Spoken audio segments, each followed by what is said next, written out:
ये वीडियो देखने से पहले हमारे चैनल को सब्सक्राइब करें, लाइक करें और शेयर करें। नमस्कार dear students, Indian academy Ganganagar के यूट्यूब चैनल के ऊपर आपका स्वागत है। आज अपने बात करेंगे हस्तकला के बारे में। पहले वाली जो क्लास है उसके अंदर अपने कुछ विशेष सामान्य जानकारी हैं वो पढ़ चुके थे।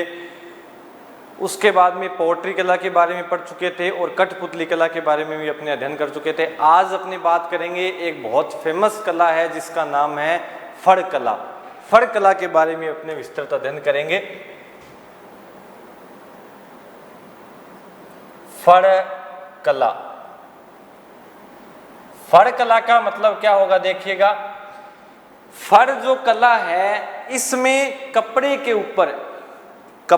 ऊपर किसी लोक देवता या वीर पुरुष जिन्होंने बहुत अच्छे नैतिक कार्य किया हो, इतिहास रहा हो, उस व्यक्ति विशेष का जो इतिहास है वो उस कपड़े के ऊपर अंकित कर देंगे और चित्रों सहित कर देंगे।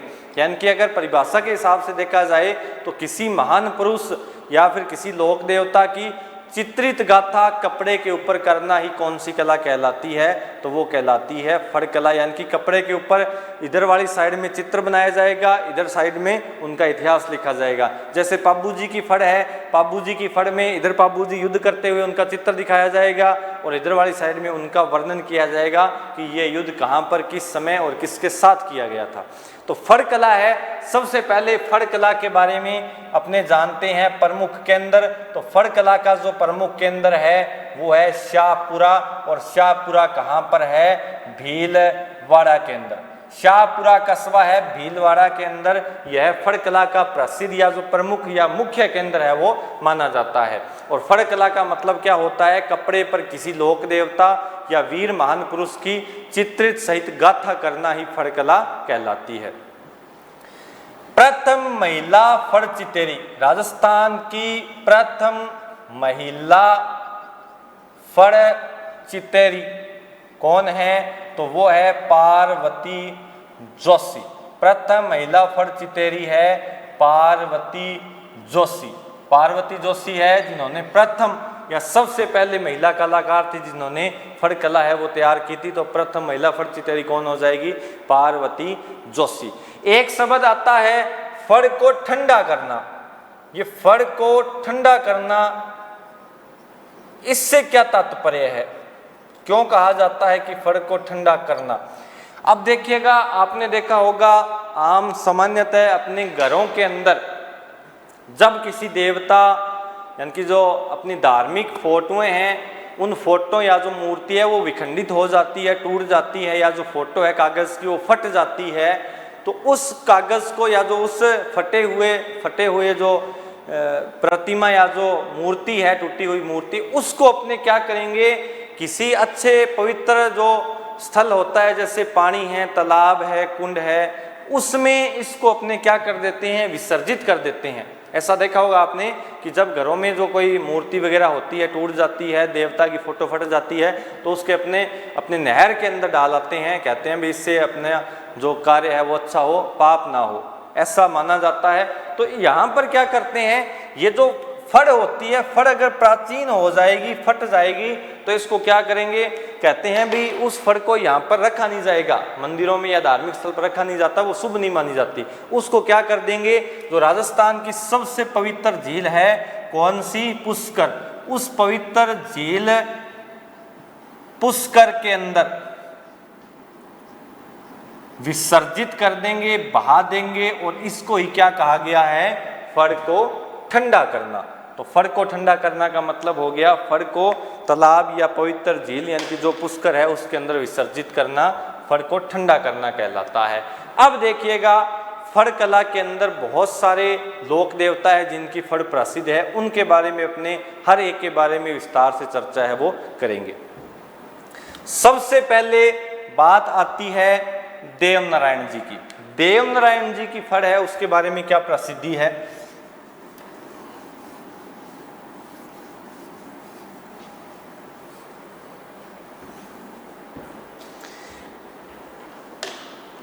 सबसे पहले लोक देवता है देवनारायण जी की फड़।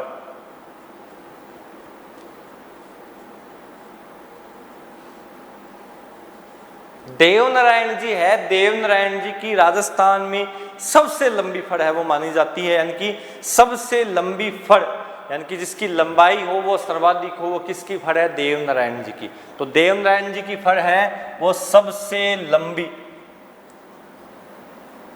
सबसे लंबी, या अपने कह सकते हैं सबसे छोटी फड़। एक तो सबसे लंबी फड़ है उसका निर्माण किया गया था देवनारायण जी की, लेकिन एक आकार के हिसाब से देखा जाए तो डाक टिकट भी जारी किया गया था, तो सबसे छोटी बड़ फड़ भी किसकी मान जाती है? देवनारायण जी की। छोटी फड़ पर वैसे क्वेश्चन बनता नहीं है, लेकिन अगर आपसे फिर भी पूछ लिया जाए कि सबसे छोटी फड़ भी किसकी मानी जाएगी, तो वो मानी जाएगी देवनारायण जी की। सबसे लंबी फड़ है वो किसकी है? देवनारायण जी की। और देवनारायण जी की फड़ है वो किस के बोपों द्वारा, यानी कि किस जाति के बोपों के द्वारा, यानी कि ये जो फड़ है उसको एक विशेष जाति के द्वारा इसको वांचा जाता है। वांचना का मतलब यानी कि पढ़ना, इसका अध्ययन करना, इसकी गाता है उनको गाना। तो देवनारायण जी है वो गुर्जर जाति के आराध्य देव है, तो गुर्जर जाति के ही बोपे, गुर्जर जाति के बोपे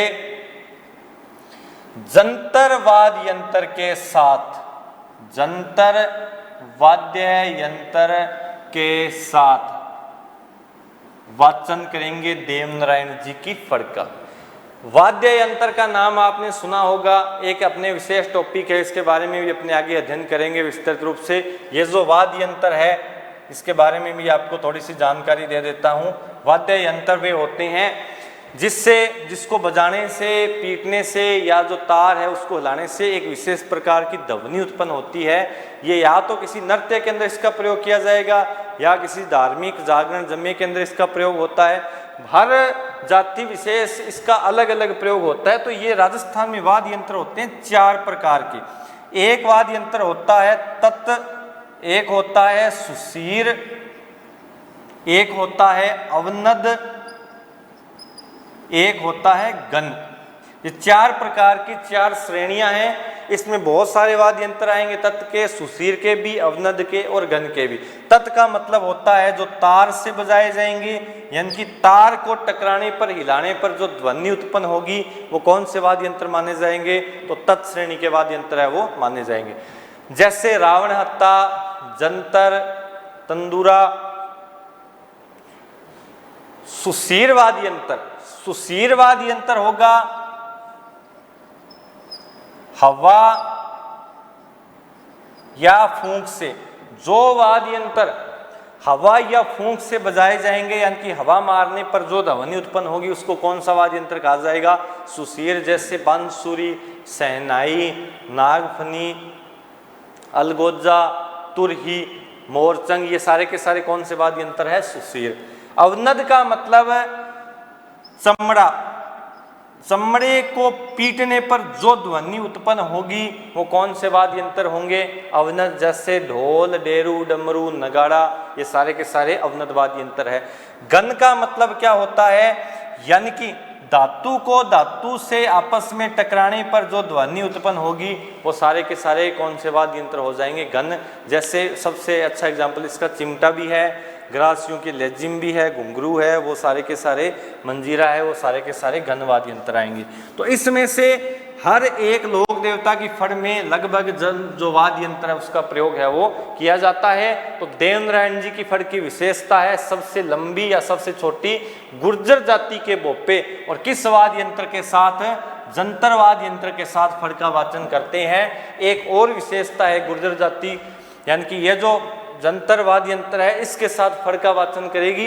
विशेषता क्या है कि देवनारायण जी की फड़ है उस पर 1992 के अंदर, 1992 में 5 रुपए का डाक टिकट है वो जारी किया गया था। 5 रुपए का डाक टिकट जारी किया गया था। कब किया गया था? 1992 के अंदर। राजस्थान में सबसे पहली फड़ है जिसके ऊपर 5 रुपए का डाक टिकट है वो जारी किया गया था। अगर यह क्वेश्चन आपसे ऐसे पूछ लिया जाए, ऐसा कौन सा स्तंभ है जिस पर सबसे पहले डाक टिकट जारी किया गया था? तो 15 अगस्त 1949 को विजय स्तंभ के ऊपर 15 अगस्त 1949 को विजय स्तंभ के ऊपर 1 रुपये का डाक टिकट है वो जारी किया गया था। तो ध्यान रखना है, पहली फड़ है जिस पर 5 रुपये का डाक टिकट जारी हुआ था, कब हुआ था? 1992 में। और फड़ किनकी है? देव नारायण जी की। देव नारायण जी के बाद में है पाबू जी की फड़। दूसरी फड़ है पाबू जी। पाबू जी के बारे में आप सभी जानते हो, लोक देवता में पढ़ चुके हो। ऊंटों के देवता है। ऊंट के बीमार होने पर, यानी कि ऊंट के बीमार होने पर पाबू जी की फड़ का वाचन है वो किया जाएगा। पाबू जी की फड़ है वो सबसे प्रसिद्ध, लोकप्रिय, या जिसको अपने फेमस भी कह सकते हैं, चांदी से निर्मित और सर्वाधिक चित्रित वाली फड़ है। समझ में आई होगी यहां तक बात आपको। सबसे प्रसिद्ध फड़ है पाबू जी की, सबसे लंबी फड़ है देवनारायण जी की, सबसे ज्यादा लोकप्रिय यानी कि इंटरेस्टिंग, मनोरंजन करने वाली, या चांदी से निर्मित या फिर सर्वाधिक चित्रों वाली फड़ किनकी हो जाएगी? पाबू जी की। ये जो फड़ है ये रायका रेबारी जाति के जो भोपे हैं वो इस फड़ का वाचन कब करेंगे? क्योंकि ये जो रायका रेबारी जाति है ये ऊंट पालक जाति है, और ऊंटों के देवता कौन से हैं? पाबू जी। तो ऊंट के बीमार होने पर पाबू जी की फड़ का वाचन कौन सी जाति करती है? रायका रेबारी जाति के भोपे। और वैसे पाबू जी की फड़ का वाचन है वो थोरी, आयड़ और नायक जाति के भोपे हैं, वो भी इस फड़ का वाचन करते हैं। रायका रेबारी जाति है, इस फड़ का वाचन किस वाद्य यंत्र के साथ करेगी? तो वो करेगी रावण हत्ता, यानी कि रावण हत्ता वाद्य यंत्र के साथ पाबू जी की फड़ का वाचन किया जाता है। ये जो थोरी जाति है, थोरी जाति का संबंध पाबू जी से मैं आपको बता देता हूं कि थोरी जाति है, उस समय थोरी जाति के साथ थोड़ा बहुत भेदभाव था।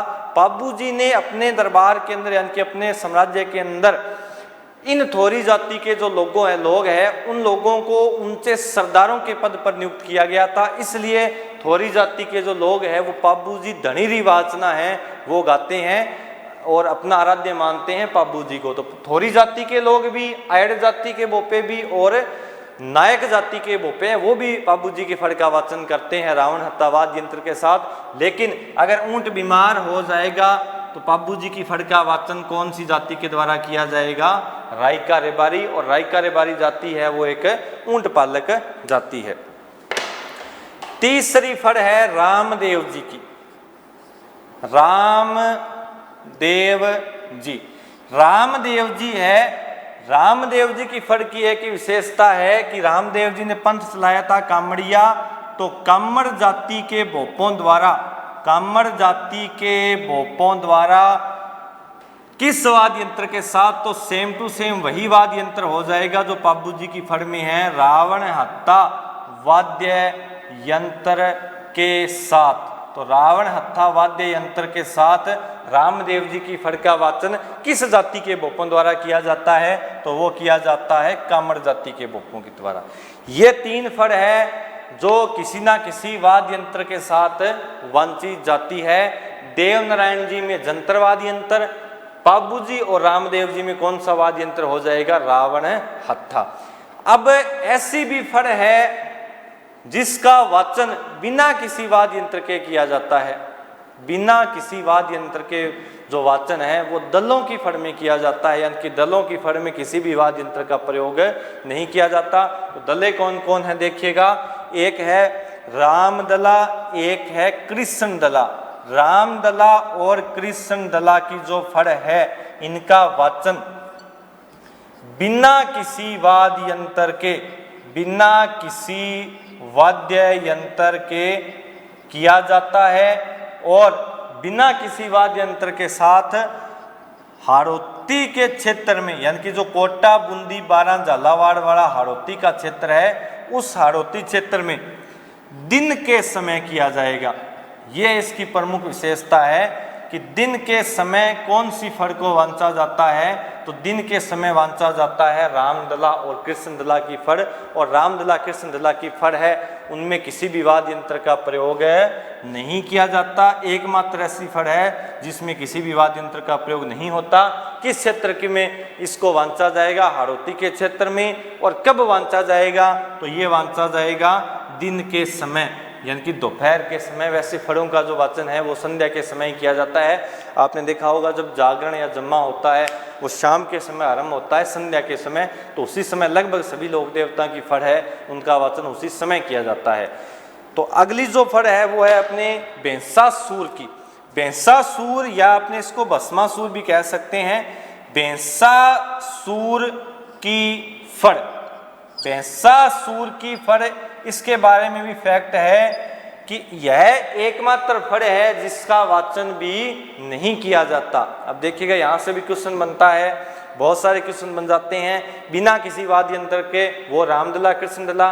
लेकिन ऐसी फड़ है जिसको वांचा भी नहीं जाता, यानी कि पढ़ा भी नहीं जाता, इसको सीधा नमन किया जाता है, माथे के ऊपर लगाया जाता है। तो ऐसी कौन सी फड़ है जिसको वांचा भी नहीं जाता, तो ये है बेंसासूर की फड़। इसका वाचन नहीं किया जाता।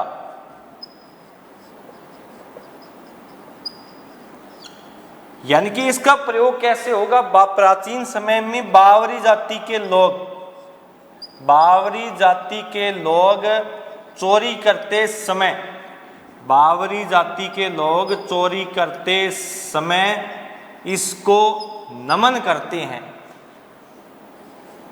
बावरी जाति के लोग चोरी करते समय इसको नमन करते हैं, इसे वांचा नहीं जाता। ये है बेंसासूर की फड़ और इसका वाचन भी नहीं होता। इसके फैक्ट है आपको ध्यान में रखने हैं।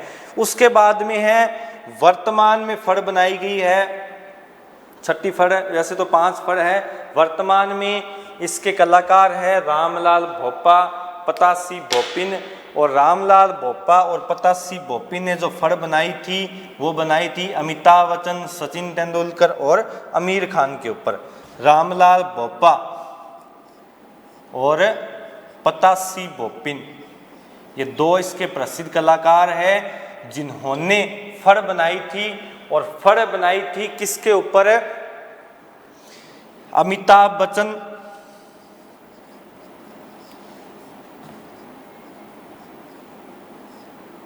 सचिन तेंदुलकर के ऊपर और आमिर खान के ऊपर। तो इनका नाम भी थोड़ा फेमस है, ध्यान में रख लेना। ये मारवाड़ से संबंध है इनका, रामलाल भोपा और पतासी भोपिन का, जिन्होंने फड़ बनाई थी अमिताभ बच्चन और सचिन तेंदुलकर और आमिर खान के ऊपर। अब देखिएगा एक क्वेश्चन और बन जाता है कि फड़ कला में कौन सी जाति निपुण है। तो फड़ कला में जो शाहपुरा कस्बा है उसका जोशी परिवार है, जोशी परिवार है वो इस कला में सर्वाधिक निपुण है, यानी कि जोशी परिवार है। अब एक कला के अंदर, हर कला के अंदर कोई ना कोई परिवार फेमस रहता ही रहता है। जैसे देखिएगा उस्ता कला के अंदर उस्ता परिवार है, इसामुद्दीन उस्ता, और इसामुद्दीन उस्ता के जो गुरु है पिता थे कादर मुराद बख्श। और जैसे मान लीजिए बंदेज कला है उसके अंदर यासीन छिंपा परिवार है। और जैसे कठपुतली कला है उसके अंदर नट जाति है वो निपुण है। और जैसे एग्जाम्पल के तौर पर थेवा कला है, थेवा कला के अंदर सोनी परिवार है। और सोनी परिवार में भी ऐसा नियम है कि वो इस कला को किसी अपने पुत्री को या दूसरे संबंधित को नहीं सिखाते, क्योंकि ये कला है वो दूसरे परिवार में चली जाती है। इसी हिसाब से फड़ कला का जो प्रसिद्ध परिवार है वो कौन सा है, जोशी परिवार। और अगर प्रसिद्ध कलाकार देखें तो देखिएगा एक है लालचंद जोशी, एक है प्रदीप मुखर्जी। और प्रदीप मुखर्जी है वो इसके उभरते हुए कलाकार हैं जिन्होंने भागवत पुराण के ऊपर फड़ है वो तैयार की थी। तो ये सारा टॉपिक था अपने फड़ कला के बारे में। मेरे को आशा है कि आपको ये टॉपिक समझ में आया होगा। आप स्क्रीनशॉट ले लीजिएगा, फिर भी अगर डाउट हो तो आप कमेंट करके ज़रूर बताइएगा। आप देखिएगा एक कला है जिसका नाम है बंदेज कला।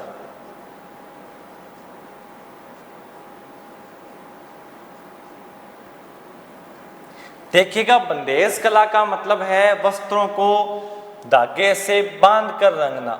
वस्त्रों को बांध कर रंगना कौन सी कला कहलाती है? तो वो कहलाती है बंदेज कला।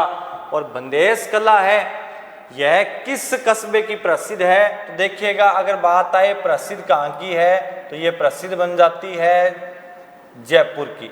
अगर बात आए बंदेज मंडी की, और बंदेज मंडी की बात आए तो बंदेज मंडी है जोधपुर जिला। अगर बात आए सर्वाधिक बंदेज का कार्य, सर्वाधिक बंदेज का कार्य कहाँ पर होता है? तो ये होता है सुजानगढ़, और सुजानगढ़ तहसील है कहाँ की? चूरू जिले की।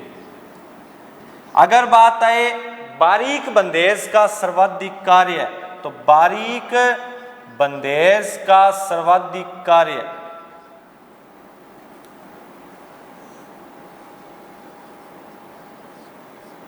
बारीक बंदेज का कार्य है वो सर्वाधिक कहाँ पर होता है? तो ये होता है हाड़ौती क्षेत्र के अंदर। आप सभी इस कला के बारे में जानते हो, फेमस कला है, यानी कि कोई भी वस्त्र है उसको धागे से बांध कर अपने उस रंग के अंदर भिगो देंगे, और जितना बांधा हुआ जो स्थान है, एरिया है, वो तो सामान्य रह जाएगा, बाकी है वो रंगा जाएगा। तो इस कला को अपने क्या कहेंगे? बंदेज कला। इस बंदेज कला के अंदर जो धागा प्रयोग में लिया जाता है उस धागे को कहा जाता है कोया। कोया का मतलब क्या होता है? देखिएगा ये बंदेज कला के अंदर जो अपने धागा प्रयोग करते हैं, ये धागा ऐसा होता है कि यह खुद नहीं रंगा जाएगा, यानी कि जिस एरिया को अपनों ने बांध दिया इस धागे से, ये धागा उस एरिया को बिल्कुल सुरक्षित सामान्य रखेगा जैसे पहला था, यानी कि उस पर रंग नहीं चढ़ेगा। रंग क्यों नहीं चढ़ेगा? ये धागा है खुद अपने ऊपर रंग नहीं लगने देगा, यानी कि रंग है वो रिसने नहीं देगा। इसकी विशेषता होती है यह। इस धागे को क्या कहा जाता है? कोया। एक है tie and dye. Tie and dye कला का संबंध, तो टाई एंड डाई कला का संबंध है वो भी किससे हैं? बंदेज कला से। यह भी पूछा गया है टाई एंड डाई कला का संबंध किस कला से माना जाता है? तो ये माना जाता है बंदेज कला से। अब देखिएगा इस कला के अंदर सर्वाधिक जो रंगने वाले हैं, उन रंगने वाले कारीगरों को क्या कहा जाता है? तो रंगने वाले जो कारीगर है वो कहलाते हैं रंगरेज। रंगने वाले कारीगर, और रंगने वाले कारीगरों को नाम दिया गया है रंगरेज। और ये जो कार्य करते हैं बंदेज का, ये सर्वाधिक किस जाति के द्वारा किया जाता है? तो ये किया जाता है चढ़वा जाति के मुसलमानों द्वारा। यानी कि कौन सी जाति इस कला में निपुण हो जाएगी? तो वो हो जाएगी चढ़वा जाति के मुसलमान। चढ़वा जाति के मुसलमान हैं वो इस कला में निपुण है, यानी कि बंदेज कला का जो सर्वाधिक कार्य है वो किसके द्वारा किया जाएगा? वो किया जाएगा चढ़वा जाति के मुसलमानों द्वारा। यहाँ तक अपने पढ़ चुके हैं, कोई डाउट है तो कमेंट करके बताइएगा। अब देखिएगा दोबारा से यहाँ तक रिवाइज कर लेते हैं, फिर इसके बारे में कुछ अन्य बातें हैं। बंदेज कला वस्त्रों को बांध कर रंगना, और जिस धागे से बांधा जाएगा उसको क्या कहा जाएगा? कोया। प्रसिद्ध है जयपुर की, लेकिन बंदेज जो मंडी कहलाती है वो है जोधपुर। जो सर्वाधिक बंदेज है उसका कार्य वर्तमान में कहाँ पर हो रहा है? सुजानगढ़ चूरू के अंदर। बारीक जो बंदेज है उसका कार्य कहाँ पर होगा? हाड़ौती क्षेत्र में। टाई एंड डाई कला का संबंध किस कला से है? वो है बंदेज कला से। अब कुछ इसके प्रकार है, प्रकार भी ध्यान में रखने हैं। प्रकार है लिकाई, टिपाई, रंगाई, नुकलिया व चुका। लिकाई, टिपाई, रंगाई, नुकलिया, चुका, ये किस कला के अंतर्गत आती है? यहां से भी क्वेश्चन आया हुआ है तो ध्यान रखने किस कला के प्रकार है। ये है बंदेज कला के प्रकार। अगर पूछा जाए बंदेज कला के सर्वाधिक प्रसिद्ध कलाकार तो प्रसिद्ध जो कलाकार है उनका नाम है तैयब खान, और तैयब खान भी पद्म श्री से नवाजे गए थे। और तैयब खान का जो संबंध है वो किस जिले से है, वो है जोधपुर जिले से। यानी कि बंदेज कला के प्रसिद्ध कलाकार कौन है, तैयब खान। तो ये सारी बातें थी। एक छोटी सी बात और कर लेते हैं, इसके प्रकार है, वैसे तो बहुत बड़ा टॉपिक है। एक जो विशेष बात है वो है लहरिया और पोमचा। लहरिया प्रसिद्ध है जयपुर जिले का, लहरिया प्रसिद्ध है जयपुर का। अगर लहरिये का देखिएगा मतलब क्या होता है, ऐसे लहरें होती हैं रंगाई के अंदर, अगर इन लहरिये को ऐसे रेखाएं क्रॉस काट दे तो ये क्या बन जाता है, मोठड़ा। और मोठड़ा कहाँ का प्रसिद्ध है, जोधपुर का। तो लहरिया और मोठड़ा है, ये भी एक बंदेज कला का ही प्रकार है, क्योंकि इसमें वस्त्र को बंदेज कला से रंगा जाता है। अब देखिएगा एक है पोमचा। पोमचा वैसे जयपुर का भी प्रसिद्ध है। पोमचे के प्रकार हैं, और प्रकार है मुख्य रूप से 3। पोमचे कितने प्रकार के हैं, वैसे 3 प्रकार के हैं। एक है पीला पोमचा,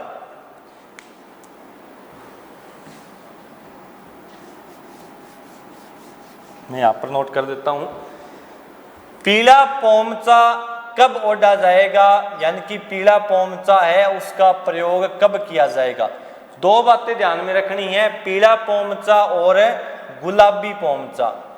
जब पुत्र का जन्म होता है, जब पुत्र के रूप में, यानी कि जो पुत्र है वो पैदा होता है, उत्पन्न होता है, उसके जन्म के कुछ समय बाद जब जो लड़की है यानी कि उसकी माता है वो विदा होती है, उस समय पुत्री को यानी कि जो बच्चे की माता होती है उसको किस रंग का पोमचा उड़ाकर भेजा जाता है, तो वो भेजा जाता है पीला पोमचा। आपको तो केवल इतना ही ध्यान में रखना है कि पुत्र के जन्म पर किस रंग के पोमचे का प्रयोग किया जाएगा, तो वो किया जाएगा पीले रंग के पोमचे का।